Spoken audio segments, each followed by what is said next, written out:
Bonjour à tous. L'avertissement et espérance d'un chrétien. Française, Français. Je prends la parole non comme un donneur de leçons, mais comme un chrétien, un citoyen, un homme parmi d'autres, inquiet pour son pays et responsable de ce qu'il voit. Car aimer, c'est aussi oser dire la vérité. La France traverse une crise profonde. Elle n'est pas seulement économique ou politique, elle est morale, culturelle et spirituelle. Nous ressentons tous, confusément ou clairement, que quelque chose se fissure. Le lien entre les générations, la confiance entre les citoyens, le respect de l'autorité comme celui de la personne humaine.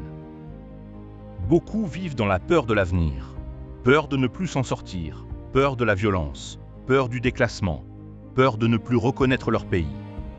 D'autres vivent dans l'indifférence, se repliant sur eux-mêmes, lassés de promettre, lassés d'espérer.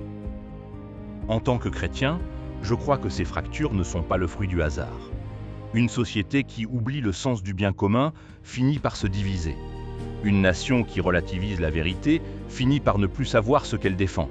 Un pays qui ne protège plus la dignité humaine à toutes ses étapes finit par perdre son âme. L'Évangile nous rappelle que tout ce qui est bâti sur le sable finit par s'effondrer.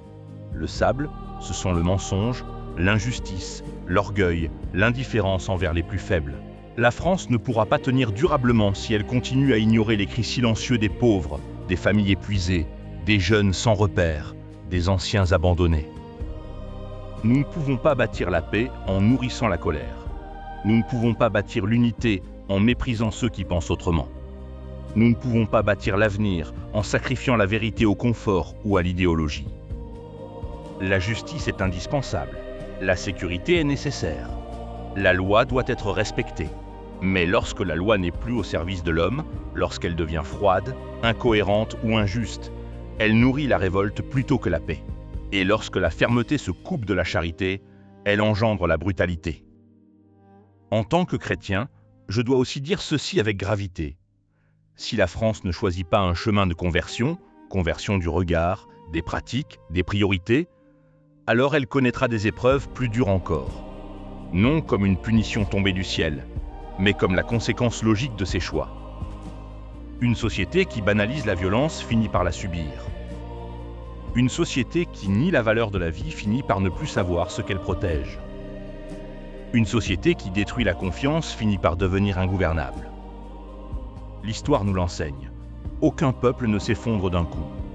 Il se fragilise lentement, par renoncements successifs, par compromissions répétées, par refus d'écouter les avertissements. Cet avertissement n'est pas un message de peur. Il est un appel à la responsabilité. Car tant qu'il reste du temps, il reste de l'espérance. La France peut encore se relever si elle choisit la justice plutôt que l'injustice, le service plutôt que l'orgueil, la vérité plutôt que le mensonge. Si ceux qui gouvernent se rappellent qu'ils sont au service et non au-dessus, si chacun accepte de regarder l'autre, non comme un ennemi, mais comme un frère en humanité. Les chrétiens ont ici une mission particulière, non pas imposer, non pas dominer, mais éclairer. Être une conscience dans la cité. Rappeler, par nos paroles et surtout par nos actes, que l'homme ne vit pas seulement de pain, mais de sens, de fidélité et d'amour. Nous devons être des bâtisseurs de ponts dans un pays tenté par les murs, des témoins de vérité dans un monde de confusion, des artisans de paix dans une société à vif. La France a une vocation. Elle l'a toujours eue. Elle peut encore la retrouver. Mais cela demandera du courage, de l'humilité et un retour à l'essentiel. La dignité de toute personne humaine, le respect, la justice et la responsabilité.